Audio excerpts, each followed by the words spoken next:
Hello everyone, my name is Pilar. Welcome to Grannies in the Kitchen. I wanted to do a video about the Instant Pot, the pressure cooker that has become so popular. I've been using this pot now for about a year and enjoy cooking with it very much. Not only do foods cook faster, but flavors are sumptuous and delicious. This has become my everyday rice pot, and you don't have to soak the rice first, just rinse it. I make perfect hard-boiled eggs every week, very easy to peel, and soft-boiled eggs are so much simpler to make. They're quite good. I also enjoy making pot roast, macaroni and cheese, homemade yogurt, chicken wings. I also poach chicken breasts and salmon, and I even make cheesecake. If you are someone who has an Instant Pot still sitting on a shelf somewhere because you don't know how to use it, or you're afraid to give it a try, as I was, please stay tuned for simple how-to basics on how the pot works. Then have fun cooking with me, my friends and neighbors, all of us grannies who love to cook. Let's get started. The Instant Pot is available in 3 sizes. This is the 6-quart, perfect size for a family of 4 to 6 people. I use it for cooking a pot roast or when I'm entertaining, or large pots of soup. My everyday pot is this 3-quart mini. It's ideal for a single person or a couple, even 4 people depending on your meal size. It's also the perfect size for using in an RV or camper. An 8-quart pot is also available. In addition to the 3 sizes, there are various options and features to choose from. They all have high pressure, of course. However, you may want to get one that has a low pressure option as well. That model is known as a duo. I use low pressure for poaching chicken breasts, I should say, or salmon, those delicate types of foods, even some vegetables. If you haven't purchased a pot yet, check the box carefully to see what options are available and what would suit your needs. What comes with the Instant Pot? On the front panel are preset buttons for cooking a variety of foods. Rice, beans, meat stew, yogurt, and this pot can be used as a slow cooker. There's even a saute button, which means you can brown your meats or saute onions and other foods. Saute is my favorite button. I'll explain all of the presets a bit later. Inside of the lid is the silicone ring. This ring seals in the pressure. It's important that it's always inside of the lid when you're cooking. It's flexible and simple to remove, although you may find it a bit challenging at first. It's a little bit stiff. I use my thumb to push it all the way down below this little metal ring. I don't know if you can see that. After you use it a few times, it will become easier. I do recommend that you get an additional ring because silicone tends to absorb the smell of whatever you're cooking. I have one for sweet and one for savory. There are also 2 vents on the lid, and I'll talk about them in detail in a moment. This is the inner pot. It's stainless steel, lightweight, easy maintenance, easy to clean. You'll notice it has 2 markings. The lower mark, 1/2, is a reminder for you not to fill the pot beyond this point with dry ingredients such as beans or rice because they will expand. The pot needs room for the pressure to build. The upper mark, 2/3, means don't fill the pot beyond this line, period, with whatever foods and liquids you're cooking. The pot also comes with a measuring cup. This is a 1-cup measure. You must always have at least 3/4 cup of liquid in the pot in order for it to build pressure. That could be water or broth or liquid from foods that are created from vegetables, etc., whatever you're cooking.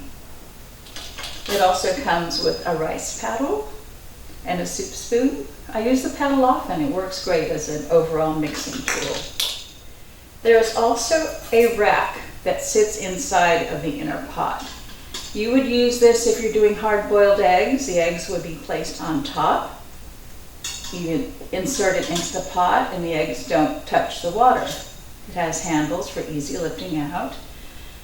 This is also for using pot-in-pot cooking for those times when you want to use an additional container. For example, a cheesecake or a quiche, or if you're cooking 2 different foods at the same time. The pot-in-pot container would sit on top of this rack, and again, when you put it in, it does not touch the water. I'll explain in detail how that works later in the series. You also get the instruction booklet and a recipe book. I recommend that you read it and keep it handy. On the back of the pot is a condensation cup. It captures moisture that drips down from the lid. And the pot also has these 2 little ears, one on each side, so that you can rest the lid like so. And of course, you have the power cord. It's not very long, so keep that in mind. So as I mentioned earlier, I want to talk a little more about the 2 vents on top of this lid, because this is where the fear is. This is how pressure is released. The large black knob is called the steam release handle. Note that it has 2 positions. One is seal, S-E-A-L, the other is vent. When you're ready to cook, you turn the knob to the seal position. The only exception I found is when you're making yogurt or slow cooking. The knob is a bit wobbly, so don't think that you broke it. The other position is vent. This is how the pressure is released. Pressure can be released naturally, meaning it will release on its own, or you can release the pressure manually. It just depends on the recipe, on what you're cooking. When you release the pressure manually, you turn the knob to vent. The steam will be released and it will be very hot, so it's important to use an oven mitt or a small towel, or you can use tongs to turn the knob. I like to throw a tea towel over the knob as the steam is releasing. It only takes a few seconds for the steam pressure to release, so don't be afraid of it. The other piece of the venting system is this small silver float valve. It will be in the up position as pressure builds and food is cooking. It may bob up and down a little bit in the process. When the pressure is fully released, either naturally or by releasing it manually, the float valve will drop down. You can hear it click. It is then safe to open the lid. You'll hear a little sing-song when you open it. Keep in mind, you cannot open the lid until that float valve has dropped. I forgot to mention earlier that the lid and the inner pot are both dishwasher safe. I like to rinse the knobs here on the inside under the faucet, especially after cooking foods such as rice or oatmeal. Instant Pot has a variety of preset buttons. Here are the programmed pressure cooking buttons on my 6-quart pot, which is a duo. Rice, multigrain, porridge, steam, soup broth, meat stew, beans chili, and it's not necessary to soak beans first, although soaked beans will cook faster, and poultry.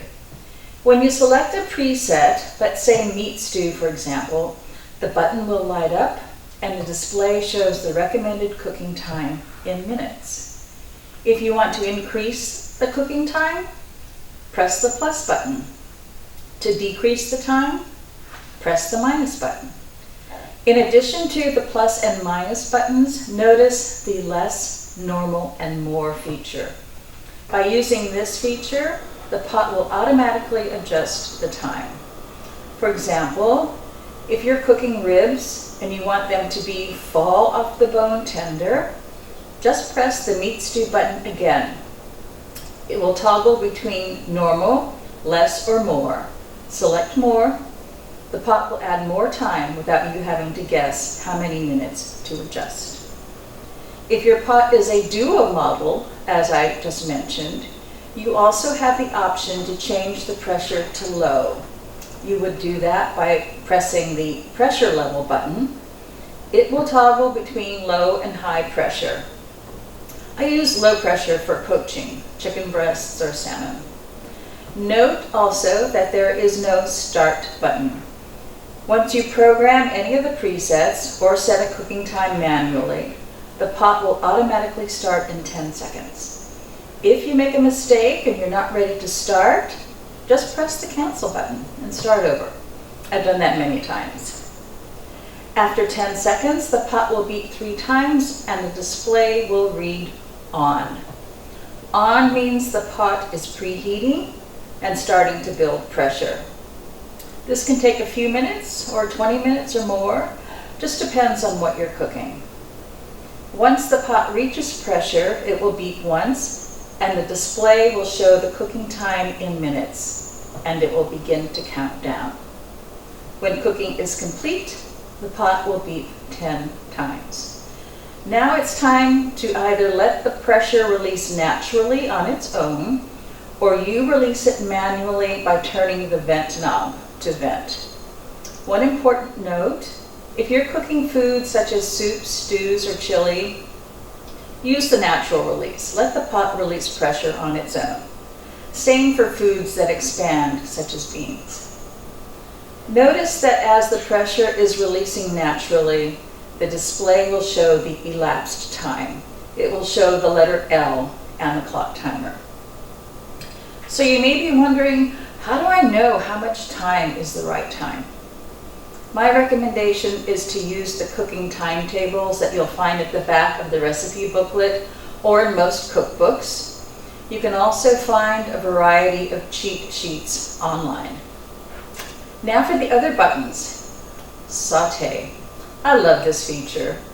The Instant Pot can brown or put a sear on meats such as roasts or stew meat or ground meat for chili, or use it for basic sautéing onions or stir fry, etc.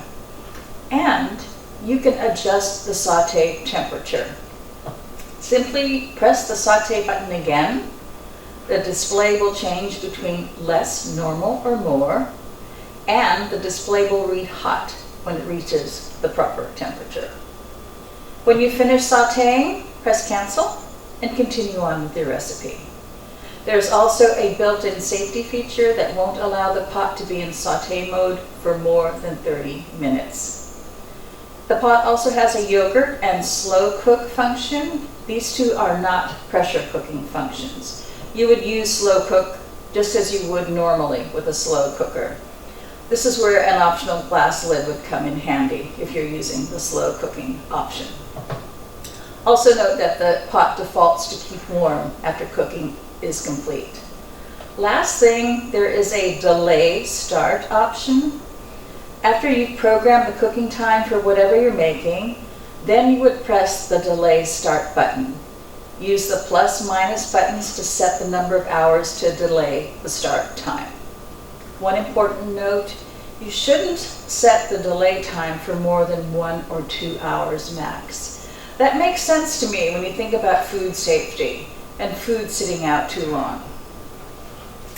And I have to say one more thing about perfect rice every time. The ratio of rice to water is 1 to 1, 1 cup rice to 1 cup water, whether it's white rice, brown rice, jasmine, or basmati.